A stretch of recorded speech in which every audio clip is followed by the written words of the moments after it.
c'est un modèle qui a 7 milliards de paramètres, donc qui a la taille du plus petit lama. Donc c'est le premier modèle, donc pour nous l'idée de ce modèle c'était de montrer qu'on était capable d'entraîner des large language models from scratch, mais il a la particularité d'avoir ce qu'on appelle les sliding windows, donc c'est une architecture qui permet en fait de regarder extrêmement loin dans le passé. Si par exemple vous avez 20 fichiers PDF en entrée, ça fera peut-être 100 000 tokens, mais on va vouloir un modèle qui soit capable d'aller récupérer cette information, de répondre, de synthétiser de l'information qui est très très très loin. Voilà, donc pour nous c'est question de long contexte, c'est un truc qui est important. Et contrairement à Llama, il vient avec une licence qui est Apache, donc Apache 2, qui est une licence qui est beaucoup moins restrictive que celle qui a été mise sur Llama 2 par Meta.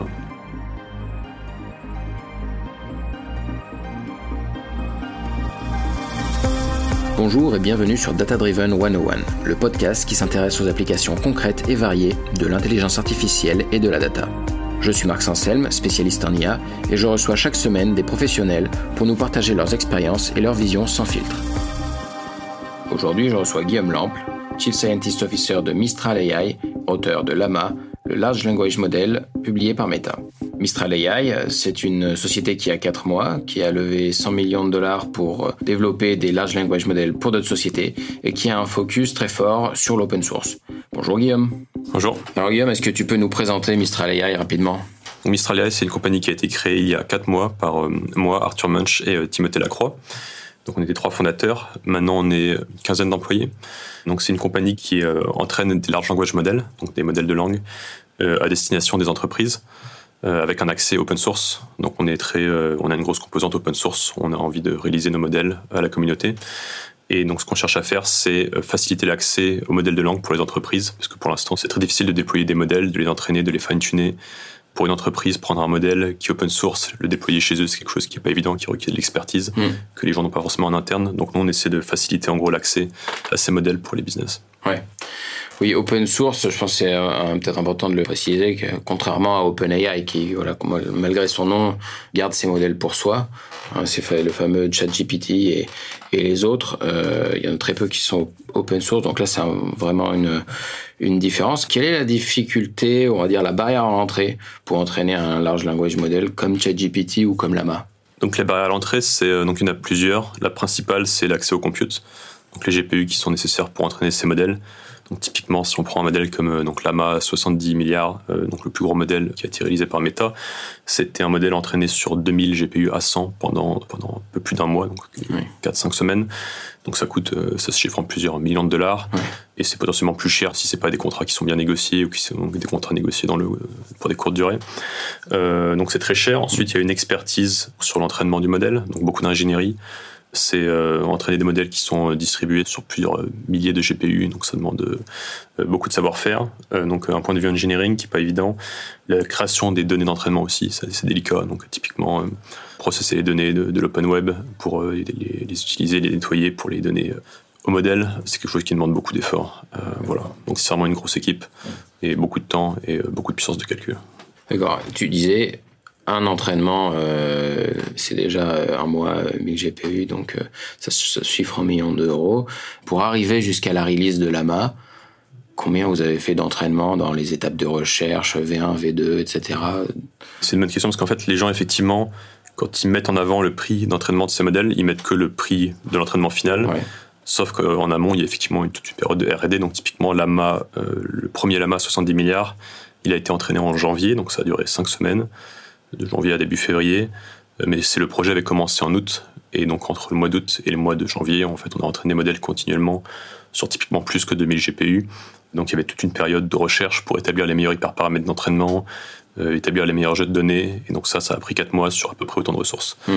Après, une fois qu'on sait exactement quoi faire, une fois qu'on a écrit une base de code qui est très stable, un code d'entraînement qui est robuste, alors là, effectivement, ça coûte donc 5 semaines d'entraînement sur 2000 machines, typiquement, mais on n'arrive pas directement à cet état. Il y a effectivement une phase en amont qui est incompressible, il faut même redévelopper la code base, vérifier qu'elle est stable, faire beaucoup de tests, et ça peut pas se faire, en fait, sans ces ressources aussi. Ouais. Vous repartez de zéro systématiquement sur un réentraînement, ou est-ce qu'au bout d'un moment, on peut dire que vous avez... sécuriser par exemple les premières semaines d'entraînement et que maintenant c'est la fin qui vous intéresse? À chaque fois qu'on entraîne un modèle, on repart from scratch Alors, pas systématiquement, mais typiquement dans les cas des lamas, c'était ce qui s'est passé. Donc, il y avait 4 tailles de modèles. Il y avait un modèle à 7 milliards, 13, 30 et 70 milliards. Donc, chacun de ces modèles était entraîné indépendamment from scratch, donc en partant du début. C'est pas tout à fait évident de initialiser un modèle plus gros à partir d'un modèle plus petit. Donc, il y a des astuces qui permettent de gagner un peu de temps, mais c'est des trucs qui sont toujours un petit peu risqués. On sait jamais si ça marche aussi bien que de repartir from scratch. Donc, vu qu'on a un compute limité, on peut pas non plus faire beaucoup d'expérience. Ok.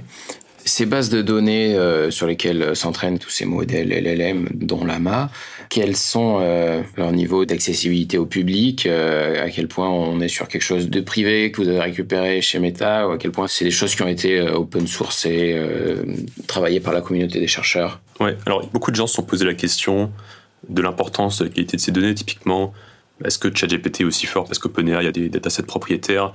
Est-ce qu'ils ont des jeux de données qui ne sont pas accessibles? C'était pareil pour les modèles de Google, Chinchilla, etc.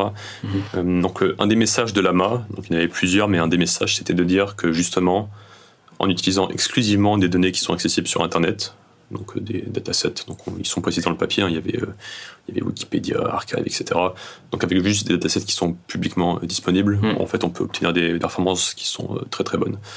Donc, évidemment, avoir des jeux de données supplémentaires que potentiellement OpenAI a, qu'on ignore, ça peut effectivement potentiellement augmenter les performances, mais on peut déjà aller extrêmement loin avec juste les données qui sont disponibles sur l'open web.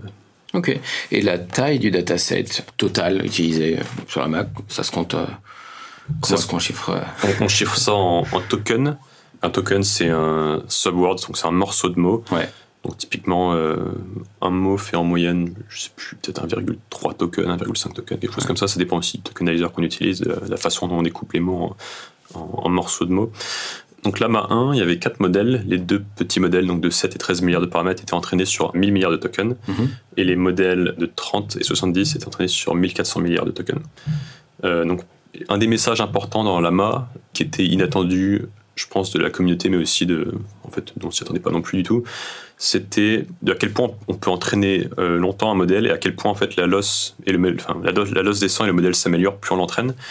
Typiquement, pour donner un exemple, GPT-3, le premier modèle, donc gros modèle d'OpenAI qui est sorti en 2020, c'était un modèle de 175 milliards de paramètres entraînés sur 300 milliards de mots. Et Llama 2, 7 milliards, donc c'est un modèle qui est 20 fois plus petit. Et donc Llama 2, 7 milliards, c'était entraîné sur 2000 milliards de mots. Donc un modèle qui est plus de 20 fois plus petit et qui est entraîné sur plus de 6 fois plus de données.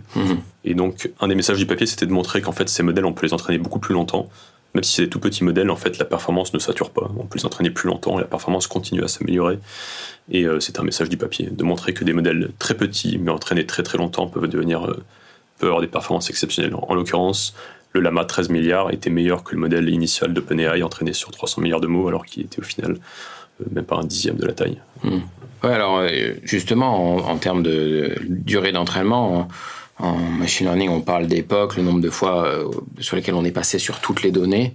Sur ce genre d'entraînement, c'est quoi l'ordre de grandeur? Combien de fois on passe sur toutes les données? Combien d'époques il faut pour arriver à quelque chose de satisfaisant? Ça, c'est aussi une question qui, à ma connaissance, n'a jamais été adressée de manière très rigoureuse par la communauté, parce que c'est des expériences qui coûtent très cher. Ouais. Donc à quel point est-ce que c'est mauvais de faire plusieurs passes sur le même dataset? Dans Llama, la stratégie qu'on a adoptée, c'était de dire on a plusieurs datasets de différentes qualités. Typiquement, Wikipédia, c'est plutôt quelque chose de bonne qualité. Il y a plutôt du bon contenu dessus. Il n'y a pas de bruit, il y a que de l'information, typiquement. Donc, vu que c'est de la bonne qualité, on va faire plusieurs époques de Wikipédia. Je crois on devait faire 3 ou 4 époques dessus. Et des datasets beaucoup plus gros, comme Common Crawl. Donc, Common Crawl, c'est l'ensemble du web qui a été crawlé depuis une quinzaine d'années, je crois. Donc, il y a du bon contenu aussi, mais il est beaucoup plus difficile à récupérer. Il y a toujours du bruit. Vous pouvez passer autant de temps que vous voulez sur votre pipeline de pré-processing, il y aura toujours du bruit dans le dataset que vous allez créer. Et donc, du coup, sur ça, on fait qu'une seule époque, parce que, déjà, il n'y a pas besoin d'en faire 2, parce que le dataset est gigantesque. Common Crawl, c'est absolument gigantesque, c'est plusieurs pétabytes à l'origine. Donc, il n'y a aucune raison de faire 2 époques là-dessus, ça coûterait trop cher. Et voilà, donc en fait, on fait plusieurs époques sur les petits datasets de qualité et une seule sur les gros datasets. Ok.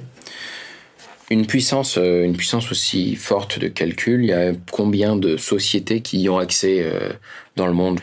2000 GPU, qui a accès à 2000 GPU? Alors, je ne sais pas exactement, mais il y a relativement peu d'entreprises. Donc, il y a typiquement les GAFA, donc Google, Facebook, OpenAI, Microsoft, probablement Amazon, Apple. Il y a plusieurs startups, donc il y a Anthropic typiquement, il y a une startup qui s'appelle Inflection qui a été créée il y a quelques années. Au final, je dirais qu'il doit y avoir, c'est dur à estimer, je pense grand maximum une quinzaine, potentiellement moins, principalement à cause du coût. Mais si demain je crée un compte sur AWS, GCP et que je demande 2000 GPU, je les aurai jamais. Alors ce serait pas du jour au lendemain non, parce qu'il y a effectivement beaucoup de demandes et qu'il y a des carnets de commandes qui sont assez énormes en ce moment parce que tout le monde veut avoir accès à ce matériel, à ces GPU. Mais sinon, a priori, c'est juste une question d'argent. Juste une question, ok. Et alors, justement, donc, passer par le cloud, en général, ça rajoute un petit markup, on n'est pas sur les mêmes tarifs que quand on possède des serveurs GPU. Selon toi, vaut mieux les louer, vaut mieux les acheter? Alors nous, c'est une question qu'on s'est posée à Mistral. Pour commencer, on s'était dit que c'était beaucoup plus simple de les louer. Parce qu'il y a quand même, c'est quand même très compliqué de maintenir un serveur de GPU. C'est un métier, c'est une expertise qu'on n'a pas. On peut effectivement demander à des gens de le faire, mais ça rajoute en fait beaucoup de complexité. Les gains niveau coût sont pas non plus totalement évidents. Donc c'est plus risqué. Donc c'est peut-être quelque chose qu'on fera dans le futur. Mais en tout cas, clairement, c'est pas quelque chose qu'on a voulu faire pour commencer. À ma connaissance, OpenAI ne fait pas ça. Ils louent leur GPU avec ils utilisent Microsoft. La plupart de ces startups également utilisent des cloud providers. Donc on a aussi suivi cette direction qui était pour nous la plus safe. D'accord. Alors qu'est-ce qui s'est passé au moment de la sortie de Llama vis-à-vis des poids du modèle, de la fuite des poids? Est-ce que tu peux nous en parler, toi qui l'as vécu de l'intérieur? En fait, il y a un grand débat en ce moment depuis même quelques années sur la sécurité autour de ces modèles, à quel point ils sont dangereux. Est-ce qu'on peut faire quelque chose de grave avec ces modèles? Est-ce qu'on peut s'en servir pour créer des fake news? Typiquement, quand le modèle de GPT-2 d'OpenAI a été publié, donc c'était un modèle qui était bien moins puissant que Llama, un modèle qui faisait que 1,5 milliard de paramètres. Donc OpenAI avait choisi de ne pas open sourcer ce modèle pour des raisons de sécurité, en prétextant que les gens pourraient utiliser ce modèle avec des mauvaises intentions, créer des fake news, etc. Donc il y a toujours ce sujet de à quel point ces modèles sont potentiellement dangereux. Et donc là, il y avait, je pense, une inquiétude de Meta de voir ce que les gens allaient faire de ces modèles. En vrai, je ne sais pas exactement quelle était la motivation principale, c'était pas à moi de prendre cette décision. Mais donc pour Llama, la stratégie adoptée, ça a été de réaliser le modèle seulement aux chercheurs. Donc le modèle a été donné donc à des gens qui travaillent typiquement dans la communauté scientifique, aux gens qui font du machine learning. Donc pour accéder au modèle, les gens devaient se connecter au site de Facebook, indiquer ce qu'ils font, leur profession, etc. Et ensuite, si effectivement c'était des chercheurs, ils avaient accès au modèle. Et donc, au final, parmi il me semble qu'on a dû donner le modèle à quelques milliers de personnes, quelques milliers de chercheurs, je ne sais plus exactement. Et donc, il y a effectivement un chercheur qui a pris le modèle et qui l'a mis en lien, en téléchargement sur un torrent. Et à partir de là, le modèle a été distribué très rapidement et tout le monde a eu accès au modèle. Donc, c'est quelque chose qui a été repris par les médias de manière assez significative en parlant de leak. C'était pas vraiment une leak en soi dans le sens où le modèle n'a pas vraiment fuité. C'est pas comme si le modèle s'était échappé des serveurs internes de Facebook ou quoi que ce soit. C'est juste qu'on a donné le modèle à peut-être 10 000 personnes et il y a une personne qui l'a partagé avec tout le monde. Je dirais que c'est pas plus une fuite que quand quelqu'un qui a un compte Netflix télécharge un film Netflix et le met en torrent pour tout le monde. C'est pas plus une fuite que dans ces conditions. Donc cette fuite, en l'occurrence, ça a popularisé le modèle très rapidement. Donc le modèle était partout. Et donc ça a créé un engouement. Il y a eu énormément de gens qui ont créé des choses par-dessus ce modèle, qui ont créé des variations, qui l'ont fine-tuné, qui s'en sont servis pour créer des modèles qui répondent à des instructions, donc un peu comme ChatGPT. Il y a énormément d'efforts et de travaux qui ont été publiés rapidement autour de ça. Ça a eu un effet inattendu. Je pense qu'on ne s'attendait pas à ce que ça ait autant de succès. Et je pense que c'est aussi ce qui a motivé Facebook à revoir un peu sa position sur ça et à typiquement changer la licence pour Llama 2. Donc Llama 2 a été open sourcé sans ces conditions. Il n'y avait pas besoin de prouver qu'on était chercheur. Le modèle est disponible avec une licence qui permet des usages commerciaux. Donc c'est très différent. Quand on entraîne un modèle comme ça, comment est-ce qu'on évalue sa qualité? Alors c'est très difficile. Alors déjà, il y a deux types de modèles qu'on a envie d'évaluer. Il y a les modèles qui sont pré-trainés, donc c'est les modèles qu'on entraîne pendant typiquement un mois sur 2000 machines. Et ensuite, il y a les modèles qui sont fine-tunés, donc les modèles typiquement qui sont entraînés à répondre à des instructions, donc sur lesquels on a fait du RLHF typiquement. Donc ChatGPT, c'est un modèle qui a été fine-tuné. Donc c'est très très très difficile d'évaluer un modèle fine-tuné. Vous voulez voir à quel point il est capable de répondre bien à vos questions, à quel point il formule des réponses qui sont correctes. Et créer des benchmarks d'évaluation par-dessus les modèles instruits, c'est en fait très délicat. Et de manière générale, vous êtes souvent obligé au final de regarder à la main, de demander à un humain de tester les modèles. Si vous avez deux modèles A et B, il faut prendre le modèle A, parler avec lui, poser les mêmes questions au modèle B ensuite et voir lequel répond mieux. Il n'y a aucune métrique qui remplace cette évaluation humaine. Donc vous pouvez ensuite avoir des modèles qui évaluent les modèles qui répondent à vos questions. Mais ça marche que si le modèle qui évalue est en fait beaucoup plus fort que les deux autres modèles. Donc si vous avez un modèle à 7 milliards, vous pouvez utiliser un modèle à 70 milliards pour évaluer les petits modèles. Mais votre plus grand modèle, si vous en avez deux, voilà, il n'y aura pas de modèle au-dessus pour juger lequel est plus fort. Donc ça, c'est très délicat. Pour les modèles pré-entraînés, il y a des benchmarks qui sont assez classiques, qui font parfois un peu polémique et sur lesquels les gens ne sont pas toujours d'accord, mais qui, de mon point de vue, marchent assez bien. Donc l'idée, c'est assez simple. Par exemple, il y a un dataset de maths, vous allez avoir 3000 questions de mathématiques, et vous prenez votre modèle, vous mettez la question en entrée, ensuite vous écrivez réponse, 2 points, vous laissez le modèle générer la suite, et vous vérifiez si oui ou non il est capable de générer la bonne réponse. La bonne réponse fait partie du test set, donc vous pouvez voir à quel point le modèle est capable de la retrouver. Donc ça, c'est des métriques qui marchent assez bien, et l'avantage de ces métriques, qu'on appelle des métriques... En fait, les modèles sont évalués en ce qu'on appelle du zero shot, c'est-à-dire qu'on donne juste l'entrée au modèle, on lui demande de prédire la réponse. On n'a pas besoin de le réentraîner, c'est le modèle tel qu'il sort du pré-entraînement est capable de répondre à ces questions. Donc ça permet d'évaluer facilement les modèles, et voilà. Après, c'est des métriques qui font polémique, parce qu'il n'y a pas un protocole très clair qui définit comment est-ce qu'on évalue ces modèles. Donc chacun fait un peu ça à sa façon. Donc typiquement, vous avez plusieurs façons de mettre la question en entrée du modèle. Vous pouvez simplement... Vous pouvez juste mettre la question, vous pouvez mettre question de point à la question, vous pouvez mettre un retour à la ligne avec le réponse de point. Enfin, vous pouvez faire un formatting autour des prompts que vous envoyez au modèle qui en fait font, mine de rien, une grosse différence sur les résultats.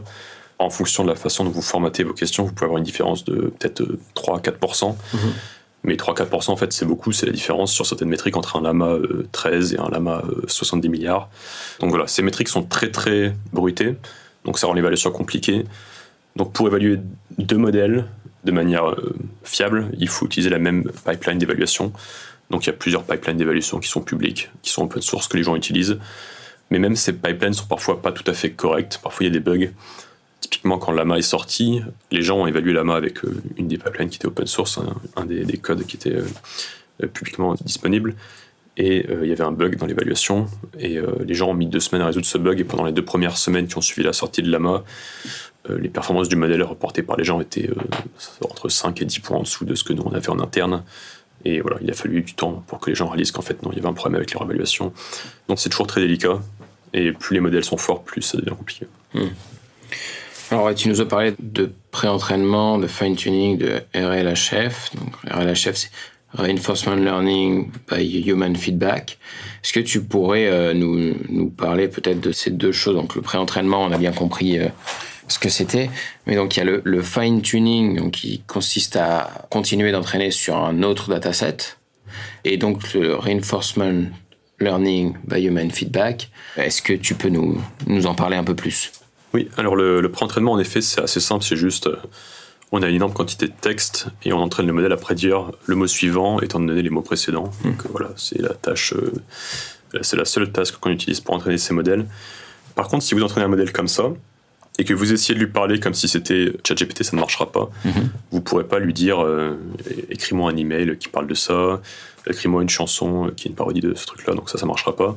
Pour que le modèle réponde à des instructions, vous devez le fine-tuner sur typiquement un dataset d'instructions. Donc c'est OpenAI qui fait ça. Donc au début c'était dans un papier qui s'appelait GPT Instruct, qui est en fait sorti bien avant ChatGPT et qui de manière intéressante est un peu passé inaperçu. Quand il est sorti, les gens en ont parlé, mais pas plus que ça. Ils n'ont pas du tout vu le potentiel, je pense, qu'il y avait derrière cette idée. Donc ce que vous pouvez faire simplement, c'est collecter un dataset de données. Enfin, vous avez 3000 questions, 3000 instructions. Vous demandez à des humains d'écrire les réponses à ces instructions. Et si vous entraînez votre modèle pré-entraîné par-dessus ces instructions, donc si vous le fine-tunez sur ce petit ensemble de données, et ben en fait, ça suffit à faire un modèle qui répond à vos instructions comme ChatGPT. Donc ça, c'est la méthode la plus basique. En fait, il y a 3 étapes dans le RLHF tel que décrit initialement par OpenAI. Ça, c'est juste la première étape, c'est le supervised fine-tuning. Donc vous demandez à des humains de créer un dataset et vous entraînez sur ce dataset. Alors ça, c'est une méthode qui marche au début, mais c'est difficile de passer à l'échelle avec cette méthode parce que ça coûte très cher. Les humains, typiquement, pour leur écrire une réponse à une instruction, ça leur prend beaucoup de temps. Souvent, ils vont faire ça mal. En fait, beaucoup moins bien que ChatGPT le fait maintenant. Donc, c'est pas une méthode qu'on peut utiliser at scale. Donc ensuite, on a d'autres méthodes. Donc ensuite, vous pouvez avoir ce qu'on appelle des reward models. Donc c'est un modèle qui va prendre une question, 2 réponses différentes et qui va vous dire laquelle est la meilleure, ou juste qui va donner lui-même un score à des réponses. Et vous pouvez utiliser donc ce reward model pour assigner des scores à des réponses pour ensuite entraîner sur les réponses qui ont les meilleurs scores. Donc en fait, vous essayez de diminuer la dépendance à des annotations humaines dans ce processus. Oui. Voilà, donc c'est ça qu'OpenAI en fait en premier et qu'ils ont très bien fait. Et c'est ça qui est absolument nécessaire de faire pour ensuite avoir un modèle comme ChatGPT. On ne peut pas prendre le modèle pre-trained et directement s'en servir comme si c'était un modèle instruit. L'humain intervient où là-dedans? C'est quand même l'humain qui va dire entre deux réponses quelle est la meilleure. Alors ça, oui. Au tout début, en fait, on demande à l'humain d'écrire lui-même les réponses. Ouais. Et dans la deuxième étape, on demande à l'humain... Un processus qui coûte beaucoup moins cher, c'est de dire... on prend une question, on dit au modèle génère 10 réponses. Ouais. Donc il peut sampler de manière aléatoire 10 réponses, il ne peut pas lui donner toujours la même. Et on demande à un humain de sélectionner la meilleure réponse. Ouais. Donc il sélectionne, et en fait, ça lui prend beaucoup moins de temps de sélectionner la meilleure que d'en écrire une.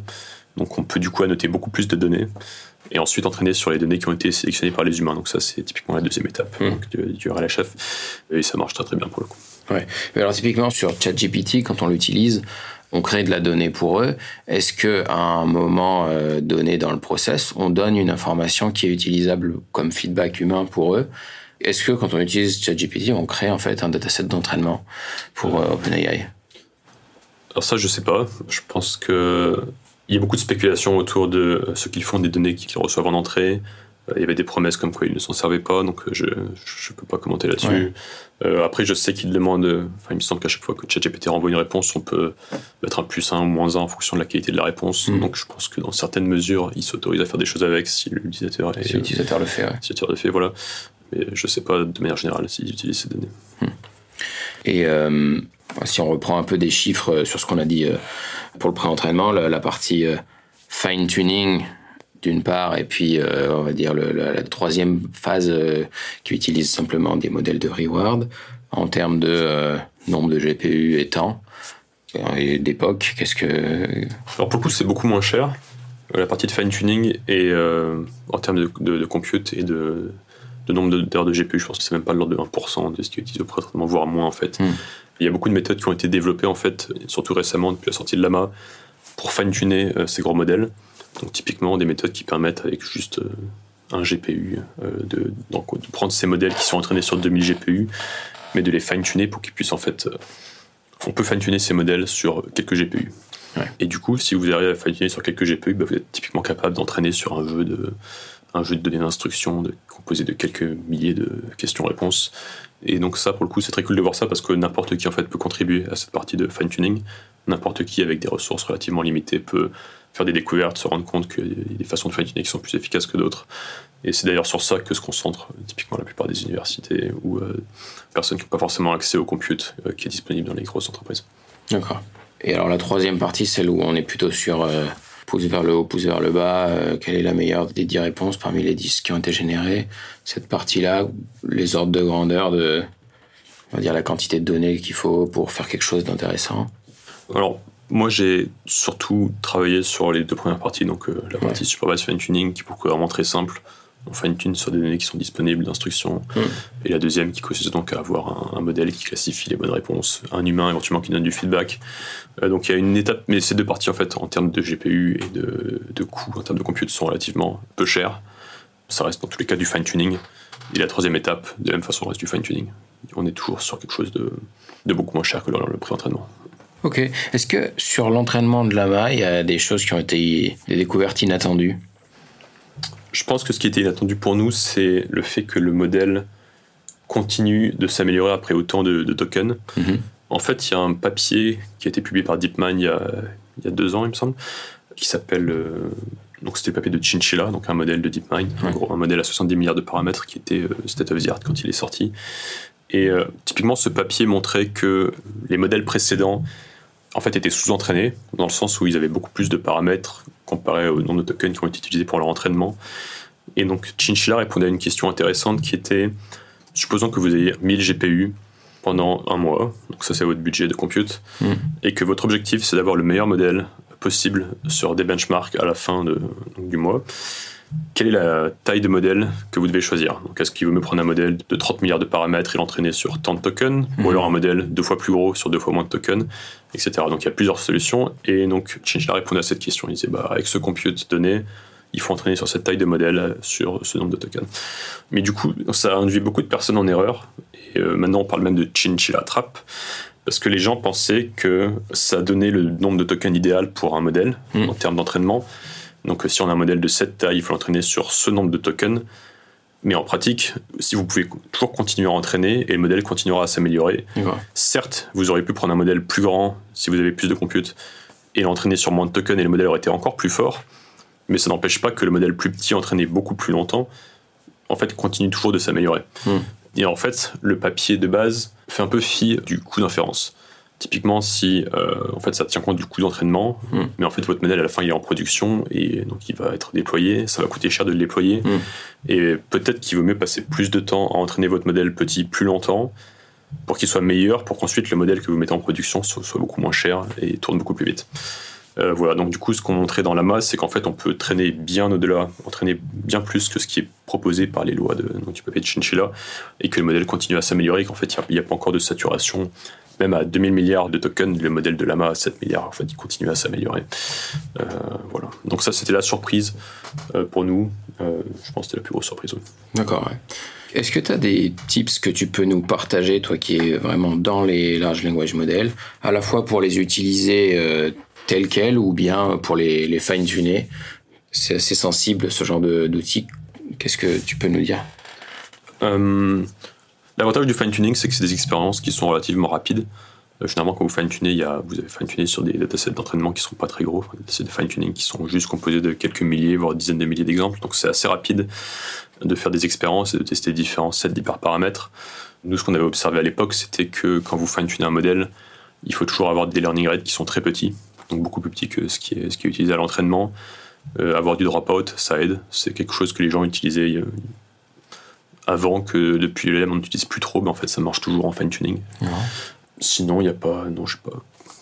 Et à l'usage, je sais pas, du côté... Qu'est-ce que quelqu'un qui entraîne des modèles peut donner comme astuce sur le prompt engineering, sur le design de prompt? Qu'est-ce qu'on peut avoir comme insight là-dessus? Alors pour le design de prompt, il y a énormément de performances qu'on peut gagner en passant beaucoup de temps à, pour le coup, jouer avec les prompts qu'on envoie au modèle. Donc typiquement, ce qui était intéressant, c'est un papier qui avait montré que si vous posez par exemple une question à un modèle, un problème de maths compliqué, généralement il a tendance à essayer de répondre tout de suite et il a faux. Alors que si vous promptez le modèle par let's think step by step, donc raisonnons par étape, et ben en fait si vous mettez ça au modèle, vous commencez la génération du modèle à sa place. Et ben si vous faites ça, en fait, le modèle va générer toutes les étapes intermédiaires de raisonnement et en fait, il s'avère que la performance augmente de manière très très significative. Et en fait, c'est assez intuitif, je pense. C'est comme si vous demandiez à un humain de multiplier deux nombres à 4 chiffres de tête. Bon, bah, s'il doit directement générer la solution, il va sûrement se tromper. Alors que si on lui demande de résoudre étape par étape, bon, bah, il va écrire toutes les étapes intermédiaires et à la fin, il va être capable, c'est pas très compliqué, il va avoir la bonne réponse. Et c'est un peu similaire pour un modèle. Il faut l'entraîner à expliquer les étapes intermédiaires. Et en fait, quelle que soit la task, il y a toujours des petites astuces qui permettent d'augmenter la performance. Une autre astuce, par exemple, c'est donc ces modèles comme ChatGPT, même Llama. Donc Llama, c'est entraîné à plus de 99% sur de l'anglais. Donc même s'il sait parler français, il est quand même beaucoup moins bon en français qu'en anglais. On ne s'en rend pas forcément compte parce qu'effectivement, il parle français, mais en fait, sur des benchmarks anglais qui sont traduits en français, bah, il est peut-être 20 points en dessous. Et ce qui est étonnant, c'est que ce modèle, donc, même si vous prenez un Llama, il sera parfaitement capable de traduire une phrase française en anglais et une phrase en anglais dans le français à nouveau. Donc si vous lui posez une question en français, ça marchera parfois mieux de la traduire en anglais, de lui laisser générer une réponse en anglais et ensuite de lui faire traduire sa propre réponse. Ce qui est un peu contre-intuitif parce qu'au final, c'est le même modèle qui fait les 3 étapes, traduire en anglais, je vais répondre et traduire en français, mais au final, ça marche mieux. D'accord. Voilà. A priori, c'est pas quelque chose qu'on observerait chez un humain qui parle de langue. Oui, parce que dans le dataset global, au final, c'est des modèles multilingues, mais il y a une immense majorité d'anglais dans le dataset. Il y a beaucoup plus d'anglais et il y a un peu un biais dans la création des données. Bon, déjà, c'est beaucoup plus facile de créer des corpus en anglais parce que la plupart des corpus que vous pouvez télécharger sont juste parfois n'existent qu'en anglais. Wikipédia, ça vient dans toutes les langues, mais typiquement, le Wikipédia en anglais est 2 fois plus gros qu'en français. Archive, c'est en anglais. Stack Exchange, c'est en anglais, etc. Donc la plupart des sites avec beaucoup de données sont juste en anglais. Et aussi, vu que les gens évaluent leurs modèles sur des benchmarks qui sont toujours les mêmes, mais qui sont que des benchmarks en anglais, y a un petit peu une incitation, enfin ça vous biaise, et ça vous encourage à utiliser que de l'anglais, parce qu'en fait, si vous rajoutez d'autres langues, certes, votre modèle va devenir meilleur sur ces langues, mais en fait, les gens ne le verront pas parce que juste, il n'y a pas de benchmark qui va mesurer ça. Et par contre, les performances en anglais vont baisser. Quand même. Donc, peut-être que votre modèle sera un petit peu moins bon en anglais, il sera peut-être 2 fois plus fort en français, mais en fait, il va un peu perdre en performance en anglais. Et du coup, les gens ont toujours une incitation à mettre le plus d'anglais possible pour maximiser ces benchmarks, qui en fait n'est vraiment pas idéal pour des cas d'usage concrets. Et alors, si on veut se former à la manipulation de Large Language Model, est-ce que tu as des ressources que tu nous conseilles ? Je pense qu'une bonne façon de commencer, c'est de regarder sur Hugging Face. C'est quand même assez accessible. Il y a des tutoriels qui sont assez clairs, qui permettent à n'importe qui, je pense, de rentrer dans le domaine, de comprendre comment ça marche, de charger des modèles relativement gros sur un nombre de GPU relativement limité, de commencer à jouer, à faire des choses avec ces modèles.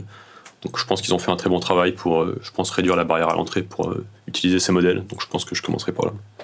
Si c'était à refaire, tu changerais quoi ? Est-ce que tu as un conseil à donner à des gens qui s'engagent sur ton terrain ? Je pense qu'à Meta, on a passé beaucoup de temps à essayer de trouver l'architecture optimale.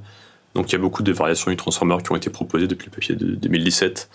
Donc il y a peut-être des dizaines et des dizaines de variantes de transformers qui ont montré qu'ils étaient meilleurs que l'architecture de base. Mais en fait, on s'est rendu compte que quand on passait à l'échelle, quand vous entraînez sur des centaines de milliards de mots, en fait, l'architecture de base, ça reste quasiment toujours la meilleure. Elle est aussi beaucoup plus simple que les autres, donc beaucoup plus simple à coder, beaucoup plus simple à paralléliser. Donc je pense qu'à un moment donné, effectivement, c'est nécessaire d'essayer de chercher des nouvelles architectures, mais si on n'a pas forcément des ressources industrielles comme à Meta ou à Google, je pense qu'il faut plutôt se concentrer sur la partie des données, le dataset d'entraînement. Typiquement, nous, on s'était beaucoup concentré sur l'architecture et moins sur les données dans Llama, même si on a fait quand même effectivement beaucoup d'efforts sur les données, c'est ça qui a permis d'avoir des bonnes performances, mais si j'avais su, je pense qu'on aurait passé plus de temps là-dessus. Typiquement à Mistral, on a fait beaucoup plus d'efforts sur le nettoyage des données que ce qu'on avait fait à Meta. Alors sur ce papier Llama, il me semble, j'ai plus le chiffre exact en tête, mais qu'il y a peut-être 11 sur 14 des auteurs qui sont français. Comment t'expliques cette communauté française de l'IA, et en particulier chez Meta, donc avec Llama ? Comment tu nous décrirais cet écosystème français de l'IA ? Donc c'est pas que à Meta, donc à Meta effectivement il y avait beaucoup de gens. La plupart des gens qui bossaient sur Llama étaient en France, ils le sont toujours, et même chez DeepMind, donc typiquement de là où vient Arthur, il y avait beaucoup de gens qui travaillaient sur les LLM qui sont basés à Paris. De ce que j'ai pu observer, les gens qui ont fait typiquement des formations en France, qui ont typiquement fait beaucoup de maths, sont très rigoureux et ont un sens de la rigueur qui est, je pense, plus avancé que la moyenne. Et sur des sujets comme les LLM, où typiquement chaque détail fait la différence et on ne peut rien laisser passer, ça fait une différence. En fait, il n'y a pas de formule magique dans les large language models. C'est plutôt l'accumulation de plein de choses faites de manière très rigoureuse qui à chaque fois fait qu'on gagne 2% par-ci, 3% par-là, et qui à la fin arrive à un modèle qui marche très bien. Et je pense que c'est pour ça qu'on est effectivement bien placé en France pour travailler sur ces sujets. Ok, alors dans cette communauté française de l'IA, vous avez créé Mistral AI. C'est une société qui a 4 mois, donc un historique qui est assez petit, mais aujourd'hui, donc, vous sortez votre premier modèle, c'est ça, hein ? Donc vous l'avez directement publié sur un torrent. Est-ce que tu peux nous parler de ce modèle ? Ouais, donc c'est un modèle qui a 7 milliards de paramètres, qui a la taille du plus petit Llama. Donc c'est le premier modèle. Donc pour nous, l'idée de ce modèle, c'était de montrer qu'on était capable d'entraîner des large language models from scratch, sans nécessairement avoir besoin de bénéficier de l'infrastructure qui était fournie par, donc soit par Meta, soit par Google. Donc là, pour le coup, on a vraiment tout fait. On a recréé la code base d'entraînement, on a recréé les data de pré-processing from scratch. Et donc c'est un modèle qui a été entraîné pour être à la fois très rapide. Donc il y a quelques modifications qu'on a fait au niveau de l'architecture qui permettent à la fois de décoder beaucoup plus vite et qui permettent aussi d'avoir en entrée des tailles de séquences beaucoup plus longues. Donc, typiquement, Llama 1, c'était un modèle qui pouvait gérer en entrée des séquences jusqu'à 2000 tokens. Llama 2, il peut gérer jusqu'à 4000 tokens. Là, le modèle qu'on a release, il peut traiter des séquences qui ont jusqu'à 8000 tokens en entrée. Donc 8000 tokens, ça correspond à une dizaine de pages à peu près. Ouais. Mais il a la particularité d'avoir ce qu'on appelle les sliding windows. Donc c'est des fenêtres d'attention qui se décalent au cours du temps. Donc typiquement, chaque hidden state, donc chaque état latent dans le réseau, pourra regarder les 4000 tokens précédents de la layer précédente. Ce qui veut dire qu'en fait, le range d'attention du modèle effectif est égal à 4000 fois le nombre de layers, donc ça fait 128 000. Donc c'est une architecture qui permet en fait de regarder extrêmement loin dans le passé. Et nous, ça nous intéresse beaucoup parce que typiquement pour les cas d'usage qu'on a avec les clients avec qui on parle, donc il y a un truc qui revient très souvent, c'est être capable de répondre à des questions sur des documents qui sont en entrée, qui sont des très gros documents. Si par exemple vous avez 20 fichiers PDF en entrée, ça fera peut-être 100 000 tokens, mais on va vouloir un modèle qui soit capable d'aller récupérer cette information, de répondre, de synthétiser de l'information qui est très très très loin. Voilà, donc pour nous, ces questions de long contexte, c'est un truc qui est important. Vitesse de génération aussi, quand vous posez une question à un modèle, vous voulez pas qu'il mette 3 heures à générer une réponse. Donc c'est un modèle qui marche très bien.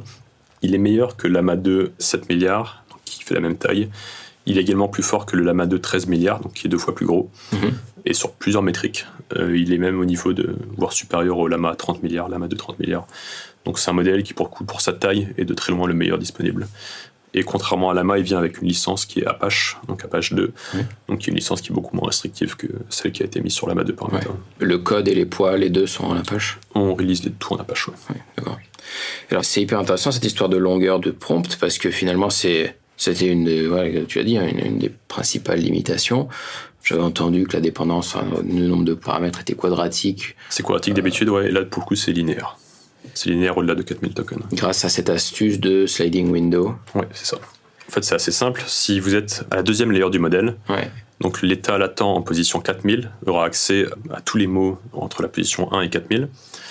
Ensuite, vous aurez que la layer 3, en position 8000, aura accès à tous les mots entre la position 8000 et 4000, donc les 4000 derniers, sauf que l'état en position 4000, lui-même, à la layer 2, a vu tous les mots jusqu'à la position 0. Donc en fait, à chaque fois que vous jetez une layer, et vous rajoutez un span d'attention de 4000 tokens par le passé. Donc ça fait en pratique 4096 x 32, donc ça fait à peu près 128 000 tokens d'attention. Ce qui est 4 fois ce que GPT-4 permet de faire pour l'instant. GPT-4, c'est 32 000.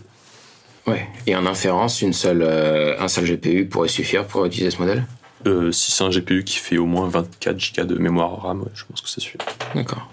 Cette limite de la longueur des prompts qu'on a pallié en découpant, en utilisant une technologie comme LangChain pour encoder des petits morceaux de texte et aller chercher le bon, etc. Pour toi, aujourd'hui, on n'a plus besoin de cette... Si, ça pour le coup, c'est aussi un truc qui est très important, qui, je pense, vient en addition de ce qu'on a fait là avec des très longs contextes. Donc l'idée, c'est qu'effectivement, si vous avez 1 million de documents, ou même genre 100 000 documents, vous posez une question, ce que vous allez faire, c'est créer un embedding pour votre question. Vous pouvez créer un embedding pour tous les documents dans votre database. Donc, si vous avez 100 000 documents, vous avez 100 000 embeddings.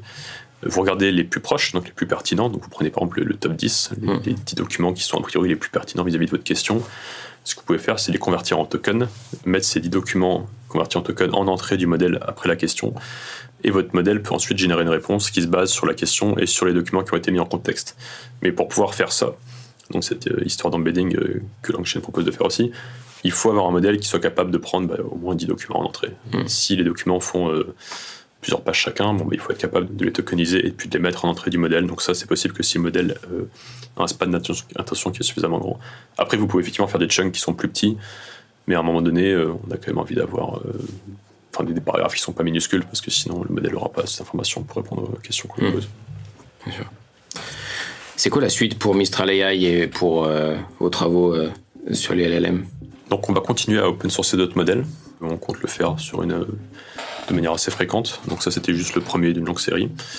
Et voilà. Eh bien, bon courage. Merci Guillaume. Merci. Vous venez d'entendre Guillaume Lampe, Chief Scientist Officer chez Mistral AI sur Data Driven 101. Merci d'avoir écouté. Si vous avez aimé et que vous voulez nous soutenir, n'hésitez pas à vous abonner, à liker et à partager. Dans le prochain épisode, je recevrai Patrick Barabé, consultant et conférencier, qui viendra nous parler de Shadow IT et de retail. À très vite.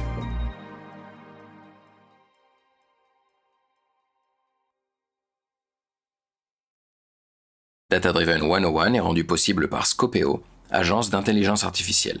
Donnez de l'élan à vos projets IA en vous rendant sur scopeo.ai.